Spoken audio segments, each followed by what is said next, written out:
జాతీయవాద జర్నలిజానికి అసలైన వేదిక నేషనలిస్ట్ హబ్ ని సబ్స్క్రైబ్ చేసుకోండి. నోటిఫికేషన్స్ కోసం బెల్ ఐకాన్ పై క్లిక్ చేయండి. దేశంలో ప్రస్తుతం ఆస్ట్రాజెనకా కోవిడ్ వ్యాక్సిన్పై చర్చ జరుగుతోంది. ఈ వ్యాక్సిన్ల వల్ల సైడ్ ఎఫెక్ట్స్ వస్తాయని కొందరు, మోదీ డబ్బులు తీసుకుని వ్యాక్సిన్ వేయించారని మరికొందరు వాదిస్తున్నారు. దేశంలో ఎక్కువ మంది ప్రజలకు ఆస్ట్రాజెనకా వ్యాక్సిన్లనే ఉపయోగించారు కాబట్టి అందరి ప్రాణాలు గాల్లో పెట్టారు అని ఇంకొందరు. ఇలా ఒక్కొక్కరిది ఒక్కో వాదన. సరిగ్గా ఎన్నికల సమయంలోనే ఈ వివాదం తెరపైకి ఎందుకు వచ్చింది? ఇటువంటి వివాదాలను తెరపైకి తీసుకొచ్చి బీజేపీని ఇరకాటంలో పెట్టాలని విపక్షాలు భావిస్తున్నాయా? నిజంగా ఆస్ట్రాజెనకా ఉపయోగించడం వల్ల ప్రజల ప్రాణాలు సంకటంలో పడ్డాయా? లేక భారత ఎన్నికలను ప్రభావితం చేయడానికి విదేశీ కుట్ర ఏమైనా జరుగుతోందా తెలుసుకుందాం. చైనా వుహాన్ ల్యాబ్ కేంద్రంగా కోవిడ్ ప్రబలింది. గబ్బిలాల నుంచి ఈ వైరస్ ఉత్పత్తి అయిందని డ్రాగన్ కంట్రీ బుకాయించినా ల్యాబ్లోనే ఈ వైరస్ను ఉత్పత్తి చేశారన్నది జగమెరిగిన సత్యం. అక్కడ వెలువడిన వైరస్ ప్రపంచ దేశాలన్నింటికీ పాకింది. ప్రపంచాన్ని అతలాకుతలం చేసింది. అన్ని దేశాలు లాక్డౌన్ను ఆశ్రయించాయి. పారిశ్రామిక రంగంతో పాటు దాదాపు అన్ని వ్యవస్థలు కుదేలైపోయాయి. ప్రపంచ ఆర్థిక స్థితిపై కోవిడ్ కోలుకోలేని దెబ్బతీసింది. కోవిడ్ మహమ్మారి చిన్న వర్తకులకు జీవన్మరణ సమస్య అయింది. వ్యాపారం లేనిదే రోజు గడవని జీవితాల్లో నెలల తరబడి లాక్డౌన్ కుదిపేసింది. ఆ సమయంలో ఇక వ్యాక్సిన్లు అత్యవసరమయ్యాయి. పూర్తి స్థాయిలో టీకా కనుగొనడానికి సమయం లేదు. మరిన్ని రోజులైతే ప్రజా జీవితం అల్లకల్లోలం అయ్యేలా ఉంది. అటువంటి స్థితిలో ప్రపంచవ్యాప్తంగా అన్ని సంస్థలు వ్యాక్సిన్ తయారీపై దృష్టి సారించాయి. శక్తి మేరకు కోవిడ్ను అడ్డుకోవడానికి ప్రయత్నించాయి. అదే సమయంలో భారత్ నుంచి 2 వ్యాక్సిన్లు తయారయ్యాయి. వాటిలో కోవాక్సిన్ పూర్తి స్వదేశీ తయారీ, భారత్ బయోటెక్ దీన్ని తయారు చేసింది. ఇక రెండోది కోవిషీల్డ్. ఈ వ్యాక్సిన్ ఫార్ములా భారత్ది కాకపోయినా వ్యాక్సిన్ ఉత్పత్తి మాత్రం భారత్లోనే జరిగింది. దీని ఫార్ములాను బ్రిటన్కు చెందిన ఆస్ట్రాజెనకా ఫార్మా, ఆక్స్ఫర్డ్ యూనివర్సిటీ సంయుక్తంగా అభివృద్ధి చేశాయి. దీన్ని భారత్లోని సీరం ఇన్స్టిట్యూట్ కోవిషీల్డ్ పేరిట ఉత్పత్తి చేసింది. ఆ సమయంలో దేశంలో దాదాపు ఎక్కువ శాతం ప్రజలకు కేంద్రం ఈ వ్యాక్సిన్ ఉపయోగించింది.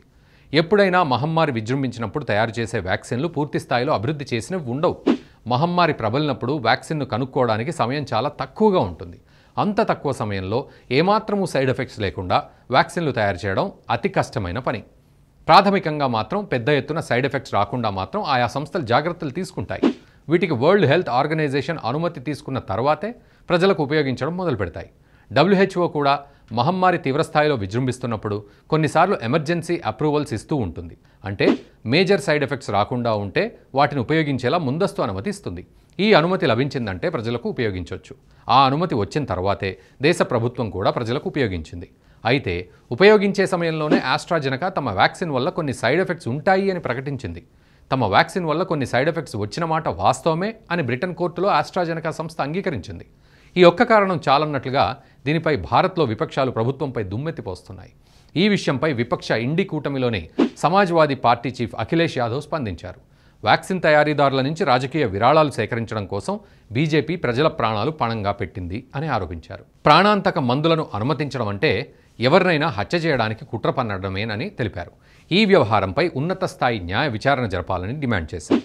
సుమారు 80 కోట్ల మంది భారతీయులకు కోవిషీల్డ్ వ్యాక్సిన్ ఇచ్చారని, ఎన్నికల బాండ్ల కోసమే బీజేపీ ఈ పనిచేసిందన్నారు. ఆస్ట్రాజెనకా వ్యాక్సిన్ను భారత్లో ఉపయోగించి దాదాపు 3 ఏళ్లుగా వస్తోంది. ప్రభుత్వం దేశంలో 200 కోట్ల వ్యాక్సిన్ డోసులు ప్రజలకు ఉపయోగించింది. వీటిలో ఎక్కువ భాగం కోవిషీల్డ్నే ఉపయోగించింది. ఇప్పటి వరకు వ్యాక్సిన్ ఉపయోగించడం వల్లే మరణాలు సంభవించినట్లు అధికారికంగా ఒక్క కేసు కూడా నమోదైతే కాలేదు. కొంతమంది దీనిపై ఆరోపణలు గుప్పించిన మాట వాస్తవమే.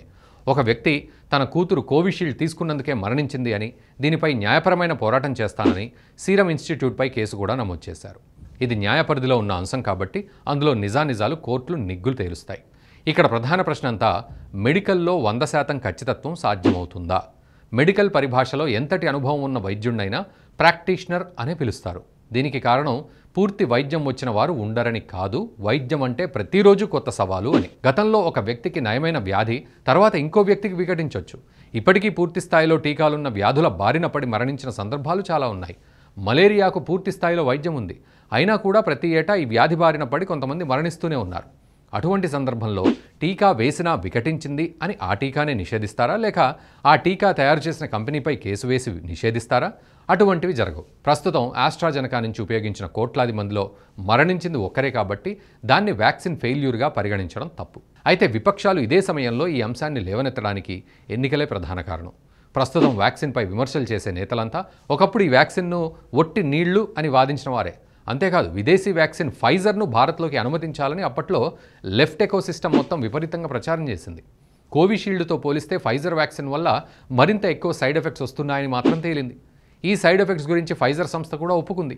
అయినా ఈ వ్యాక్సిన్ను భారత్లోకి అనుమతించాలని విపక్ష నాయకులు నానా రభస చేశారు. ఇందుకు కారణమూ లేకపోలేదు.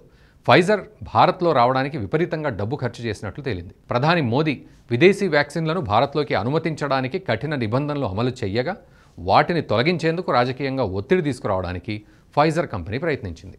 ఇందుకు డబ్బులు వెదజల్లడం ద్వారా భారత జర్నలిస్టులు, మీడియా సంస్థలు, నాయకులు మోదీ ప్రభుత్వంపై ఒత్తిడి తీసుకొచ్చారు. దేశంలో వ్యాక్సిన్లు సరిపోవట్లేదని, విదేశీ వ్యాక్సిన్లను అనుమతించాలని డిమాండ్ చేశారు. ఇప్పుడు ఆస్ట్రాజెనకాపై వ్యాఖ్యానించిన నాయకులు అందులో ఉన్నారు.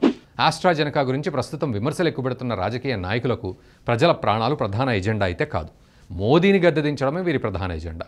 మోదీ ప్రజల ప్రాణాలు పోవడానికి కారకుడని, ముడుపులు తీసుకొని ప్రజల ప్రాణాలు పణంగా పెట్టారని ప్రజల ముందు ఉంచడమే ప్రతిపక్షాల ప్రధాన ఉద్దేశం. అయితే నిజంగానే మోదీ ముడుపులు తీసుకున్నారా అనే అనుమానాలు ఎవరికైనా ఉంటే కోర్టుల్లో కేసులు వేసి పోరాడొచ్చు. ఇక మోదీ ప్రజల ప్రాణాలను పణంగా పెట్టారనే విమర్శకు ఒక్కసారి కోవిడ్ సమయాన్ని గుర్తు తెచ్చుకోండి. సాఫ్ట్వేర్ ఉద్యోగం ఉన్నవారు ఇంటి నుంచి దర్జాగా పనిచేసుకున్నారు. కానీ దేశంలో చిన్నపాటి దుకాణాలు పెట్టుకుని రోజులు వెళ్లదీసే కుటుంబాలు కోటికి పైగానే ఉన్నాయి. వీరందరికీ ఒక్కరోజు సంపాదన ఆగిపోయినా మిగిలేది ఆకలి కడుపులే. ఇది ఒక్కరి పరిస్థితి కాదు, యావత్ దేశమంతా ఇదే పరిస్థితి. వ్యాక్సిన్ను గనక భారత్లో ఉపయోగించకపోతే పెద్దలకు కరోనా చావులు, పేదలకు ఆకలి చావులే శరణ్యమయ్యాయి. అటువంటి స్థితిలో ఈ వ్యాక్సిన్లను ఉపయోగించి వేలాది మంది ప్రాణాలను భారత ప్రభుత్వం కాపాడింది. అటువంటి గొప్ప పనిని ప్రస్తుతం ప్రతిపక్షాలు విమర్శించడానికి ఉపయోగించుకుంటున్నాయి. ఈ వీడియో మీకు నచ్చినట్టయితే లైక్ చేయండి, 10 మందికి షేర్ చేయండి. అలాగే కామెంట్ల రూపంలో మీ అభిప్రాయాలను మాతో పంచుకోండి. Nationalist hub group of channels ను సబ్స్క్రైబ్ చేసుకుని తెలుగునాట జాతీయవాద జర్నలిజాన్ని ప్రోత్సహించండి. ఈ వీడియో కింద ఉన్న బెల్ ఐకాన్ పై క్లిక్ చేయడం మర్చిపోవద్దు.